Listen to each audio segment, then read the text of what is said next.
Onko se kahvi? Tämä oli jäykempi. Niin on. Kato, käsin No niin. Onko se jäykkä? Ei tarvitse jokaisesta. No ei. Ei mä niin näy. Paljon sulla on nyt? Kolme. Mulla on 4. Vähän alle 4. Ehkä 3,8. No entäs jos toinen vetää enemmän? Mä vedän vaikka eka enemmän. Ai saahan siellä on. No, tää on 4,5.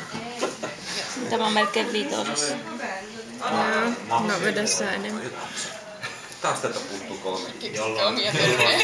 Jolloin kappale. No niin, tää on suurin piirtein 4. Niin tääkin. Tää ei tuu mitään eroa. Miten me äsken saatiin? Nyt mennään viikkoa. Yrittäkää viiden kokoelman kuinka paljon liikennettä on. Kumpa meistä vetää enemmän? Ja vetoa. Mitä se Tää on menee? 5,5. 10. No niinpä tosiaan, no ehkäpä se sen takia jääkin. Täällä on vaan. Täällä on 3 niin. Ai niin, siis ne on eri. Hyvä nyt huomata. Niinpä. No mitä tässä on 5 Newtonia? Niin, ne on kaikki erilaisia.